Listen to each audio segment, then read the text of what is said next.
Chaque fois que quelqu'un est en train de faire quelque chose qui va t'empêcher de faire ton activité, il est en train de détruire ton précieux trésor. Les paresseux ne terminent jamais ce qu'ils commencent, même dans le domaine du ménage. Tu lui dis de balayer le salon, il va balayer un côté, non, il va se coucher.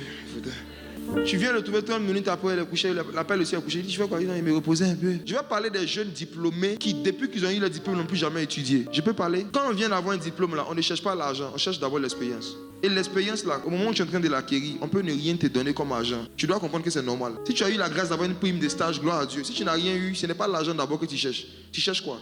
La compétence, l'expérience. Tu es en train de rôtir ton gibier. Et la paresse de beaucoup de nos jeunes frères africains aujourd'hui, c'est qu'ils sont nouvellement sortis d'école, ils cherchent un CDI. Tu as moins de 7 ans d'expérience professionnelle, tu veux poste de 4, parce que tu as bac plus 5. Tu as bac plus 5, mais tu as moins 5 ans d'expérience professionnelle. Tu penses que c'est ton diplôme là qui aide les entreprises? Ça, c'est un gibier. En fait, aucun gibier, aucun agouti vivant ou mort, mais qui n'est pas braisé, ne peut aider quelqu'un. Il faut éviter de rester en contact et en amitié avec des gens qui passent leur temps à être en retard, à ne rien faire de concret de leur temps, et qui prennent plaisir à ne rien faire de leur journée. L'une des façons d'épargner son temps, c'est d'éviter cette race d'êtres humains qui vivent comme les magouillards. Les magouillards font quoi de leur journée? Ils sont couchés comme ça, non? Et puis ils font comme ça. Ils disent oui à tout. Et ils regardent les gens vivre. Les magouillards passent leur journée à regarder la vie des gens. Et puis on fait comme ça. Vous allez voir que quand quelqu'un prend la décision de vivre une vie oisive, une vie où on se réveille le matin, on mange et puis on ne fait rien d'autre, on attend le prochain repas, on mange le premier repas et puis on scrolle, fil d'actualité, TikTok, on regarde des vidéos, on attend midi et puis souvent même, ils ne préparent pas, mais ceux qui demandent la nourriture sera prête à quelle heure. Et puis, ils mangent, ils finissent, ils vont faire la sieste. Les paresseux aiment se reposer, ils ne travaillent pas mais ils se reposent toujours. J'aime me reposer un peu, c'est là mon préféré, j'aime me reposer, j'aime me reposer. Tu as fait quel travail? Tu as fait quel travail? Tu veux te reposer? Tu as fait quel travail?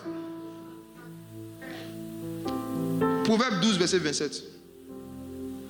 Vous êtes amis, vous êtes proches avec des gens comme ça. Vous n'allez jamais rien réaliser de concret dans vos vies. C'est toutes ces choses-là que j'ai pratiquées qui a fait que par la grâce de Dieu, j'ai pu aller vite dans tous les domaines de ma vie. On ne devient pas ami avec les gens par pitié. On devient ami avec des gens en fonction de leurs vertus. Et il y a des vertus quand ils n'ont pas. Il faut essayer de leur inculquer. Quand ils ne veulent pas, de laisser leur apprendre des choses. Prends tes distances. Proverbe 12, verset 27. Le paresseux ne retire pas son gibier, mais le précieux trésor d'un homme, c'est l'activité. Le précieux trésor d'un homme, c'est quoi? L'activité. Le précieux trésor d'un homme, c'est quoi? L'activité. Chaque fois que quelqu'un est en train de faire quelque chose qui va t'empêcher de faire ton activité, il est en train de détruire ton précieux trésor. Le précieux trésor d'un homme, ce n'est pas son argent, c'est son activité. Le précieux trésor d'un homme, c'est son activité. Un homme qui n'a pas d'activité n'a pas de trésor, même s'il a l'argent. Le fait de ne pas être en activité, le fait de ne pas avoir quelque chose à faire, ou de ne pas être en train de faire quelque chose, soit en train de suivre une formation, apprendre quelque chose, ou bien de travailler, va faire de toi quelqu'un que Satan va beaucoup utiliser pour détruire la vie des gens. Et là, il y a un autre passage qui le dit. Mais je vais m'attarder sur le paresseux ne rôtit pas son gibier. Je peux parler un peu? J'ai écrit un livre sur la paresse. Malheureusement, il n'y avait pas beaucoup d'exemplaires, donc en 24 heures, c'est fini. On va réimprimer par la grâce de Dieu d'ici fin septembre, vous aurez ça. La paresse. Ça va aider. Je vais parler un peu de ça dans le livre. Quand le Seigneur dit que le paresseux ne retire pas son gibier, le gibier c'est quoi? C'est viande de brousse. Dis avec moi, viande de brousse. Viande de brousse. Quand tu prends une viande en brousse, que la viande vient de sortir de la brousse, est-ce que, je vous pose une question, dès que par exemple, donnez-moi le nom d'un gibier que vous aimez. Agouti, d'accord. Si je prends la viande agouti, tu tues un agouti. Le chasseur tue un agouti, il le fait sortir de la brousse. Est-ce qu'il peut directement le manger? Non, non. Est-ce qu'il peut directement te le donner? Non. Ok. Pour que l'agouti devienne quelque chose d'utile pour la société, il faut qu'il passe par le feu. On est d'accord? C'est quand on le braise qu'il devient édifiant. On est d'accord? Tant que l'agouti, le gibier, n'a pas été rôti ou encore braisé, on ne peut pas l'utiliser et il est inutile. Quoi qu'il ait un gibier, mais s'il n'est pas braisé, il est inutile. On est d'accord? Pourquoi est-ce que Salomon, quand quelqu'un est paresseux, il ne rôtit pas son gibier? On n'a pas dit qu'il ne chasse pas de gibier, on dit qu'il ne rôtit pas. Ça veut dire que le paresseux est capable d'aller à la chasse, tuer l'agouti. Et puis quand il va prendre l'agouti, il va se reposer. Il ne va pas terminer ce qu'il a commencé. Les paresseux ne terminent jamais ce qu'ils commencent, même dans le domaine du ménage. Tu lui dis de balayer le salon. Il va balayer un côté, non? Il va se coucher. Tu viens le trouver 30 minutes après, il est couché, il appelle aussi à coucher. Il dit, tu fais quoi? Il dit, me reposer un peu. Quand il dit le paresseux ne rôtit pas son gibier, ça veut dire que le paresseux ne termine pas ce qu'il achève. Il chasse le gibier, il tue le gibier, mais il ne rôtit pas. Deuxièmement, le paresseux ne rôtit pas son gibier. Ça veut dire que les paresseux ont des talents qui ne perfectionnent pas. Le gibier, c'est l'image aussi d'un savoir que tu as, mais que tu ne peux pas encore commercialiser. Quand un chasseur a un gibier qui n'a pas rôti, il ne peut pas le vendre. Quand tu as un talent, une compétence que tu n'as pas perfectionnée, tu ne peux pas la vendre. Tu peux savoir faire quelque chose, mais quand tu n'as pas atteint un certain niveau de professionnalisme et de maîtrise de ce que tu sais faire, tu ne peux pas vendre ton savoir-faire. Rôtir son gibier, là, c'est perfectionner ses savoir-faire. Rôtir son gibier, c'est professionnaliser son activité. Rôtir son gibier, c'est bosser pour devenir encore plus tranchant, encore plus compétent dans ce qu'on connaît. Et la majorité des paresseux, quand ils ont un gibier, quand ils ont un diplôme, waouh, je vais parler des jeunes diplômés qui, depuis qu'ils ont eu le diplôme, n'ont plus jamais étudié. Je peux parler? Le paresseux ne rôtit pas son gibier. Si on applique cette phrase de sagesse à ceux qui ont eu un diplôme, le gibier, c'est le diplôme. Vous savez, un diplôme que tu viens d'avoir est comme un agouti que tu viens de tuer. Il est inutile. Il est inutile.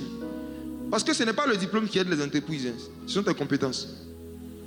Et tant que tu n'as pas d'expérience pratique, tu es incompétent, mais diplômé. Et ce que tu dois faire, c'est de chercher à additionner à ce diplôme-là des compétences pratiques. Comment? En allant toi-même parfois chercher des stages où on ne va pas te payer. Parce que quand tu vas venir faire le stage, c'est toi-même qui dois payer l'entreprise. Et ils vont te donner leurs compétences, leur savoir-faire. Quand on vient d'avoir un diplôme là, on ne cherche pas l'argent, on cherche d'abord l'expérience. Et l'expérience là, au moment où tu es en train de l'acquérir, on peut ne rien te donner comme argent. Tu dois comprendre que c'est normal. Si tu as eu la grâce d'avoir une prime de stage, gloire à Dieu. Si tu n'as rien eu, ce n'est pas l'argent d'abord que tu cherches. Tu cherches quoi? La compétence, l'expérience. Tu es en train de rôtir ton gibier. Quand le gibier sera bien rôti, quand tu vas maîtriser ton travail, en ce moment-là maintenant, tu pourras aller négocier des gros contrats, des gros salaires. C'est logique, non? Mais la paresse de beaucoup de nos jeunes frères africains aujourd'hui, c'est qu'ils sont nouvellement sortis d'école, ils cherchent un CDI. Tu as moins de 7 ans d'expérience professionnelle, tu veux poste de 4, parce que tu as bac plus 5. Tu as bac plus 5, mais tu as moins 5 ans d'expérience professionnelle. Tu penses que c'est ton diplôme là qui aide les entreprises. Ça, c'est un gibier. En fait, aucun gibier, aucun agouti vivant ou mort, mais qui n'est pas braisé, ne peut aider quelqu'un. Il faut comprendre que rôtir son gibier, c'est travailler à perfectionner son savoir-faire, à maîtriser des compétences. Mais quand tu es paresseux, pour toi, la fin de l'école, c'est la fin du travail. Tu es couché chez toi, j'ai postille en ligne, piouf. J'ai l'honneur de solliciter auprès de vous, piouf. Tu balances les mails. Tu prends 10 minutes pour postuler à des offres d'emploi, mais tu prends 2 heures pour naviguer sur Facebook, TikTok et Instagram. Tu es un paresseux. Tu es un paresseux. Quand les temps où tu n'as pas encore de travail, c'est les temps où tu dois rôtir ton gibier. C'est-à-dire que tu dois bosser encore, te perfectionner encore, chercher même à additionner des certificats au diplôme principal que tu as. Si tu ne fais pas ça, Dieu même va dire à des recruteurs de ne pas te prendre. Vous savez, Dieu préfère donner un travail à un païen courageux qu'à un chrétien paresseux. Parce que ce que tu ne sais pas, et je termine avec ça, Proverbe 18, verset 9, c'est que la négligence du travail, le fait d'avoir l'habitude de travailler avec négligence, ou de ne même pas aimer travailler, de ne pas aimer rôtir son gibier, ça crée des problèmes, ça peut créer des problèmes à une entreprise que tu ne peux pas imaginer. Regardez Proverbe. Proverbe 18, verset 9. Je termine avec. Celui qui se relâche dans son travail est frère de celui qui détruit. Relis. Proverbe 18, verset 9. Celui qui se relâche dans son travail est frère de celui qui détruit. Qui est celui qui détruit? Qui est le destructeur dans la Bible? Satan. Pardon, relis le verset en remplaçant ça par frère de Satan. Celui qui se relâche dans son travail est frère de Satan. Relis encore. Ils n'ont qu'à entendre, ça n'a qu'à rentrer. Celui qui se relâche dans son travail, Satan est son frère. Merci beaucoup.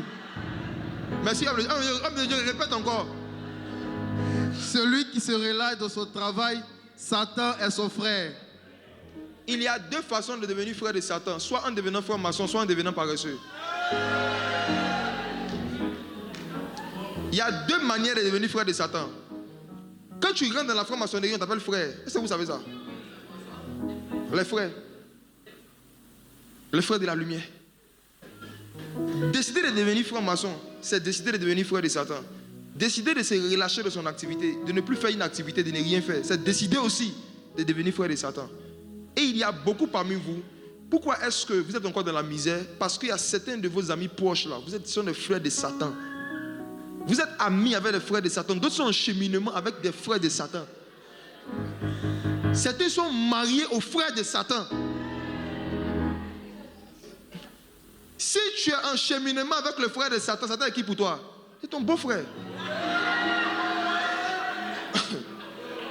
Les frères, ne vous mettez jamais en cheminement avec une soeur qui ne fait rien de sa journée. Les frères, même si votre cœur commence à aimer une soeur, demandez à votre cerveau d'attendre. Il va vérifier d'abord qu'est-ce qu'elle fait de sa journée avant de lui dire je t'aime. Si elle est ni en formation ni en activité, elle passe sa journée à scroller sur les réseaux, Satan sera ton beau-frère si tu la maries. Beaucoup de jeunes africaines paresseuses ne veulent plus chercher à bosser, travailler de leurs mains, apprendre des métiers, bosser. Elles veulent marier un frère en Christ riche. Elles veulent se marier avec un frère qui travaille déjà, qui a tout. Et puis elles vont venir comme Blanche-Neige. On va tout payer pour elle. Et puis elle va dire, c'est Dieu qui fait grâce. Vous êtes dévoilés ce matin. Celui qui se relâche de son travail décide d'avoir une relation personnelle avec Satan. Méditez ce verset, bossez ce verset. Même vous qui travaillez déjà, qui vous relâchez dans votre travail, vous êtes devant votre écran, on vous a donné des tâches à faire. En pleine heure de travail, vous n'avez pas fini. Vous ouvrez une autre fenêtre pour naviguer, pour écouter prédication. On t'a donné un travail, tu n'as pas fini, tu es en train de te relâcher, tu es en train d'écouter prédication. Tu es en train d'écouter Dena Moana, Hillsong. Tu es le frère de Satan dans l'entreprise, mais c'est toi qui parles en langue. Quand vos patrons passent derrière vous, vous changez de fenêtre. Vous avez deux fenêtres ouvertes comme ça. Quand quelqu'un passe comme ça, pif,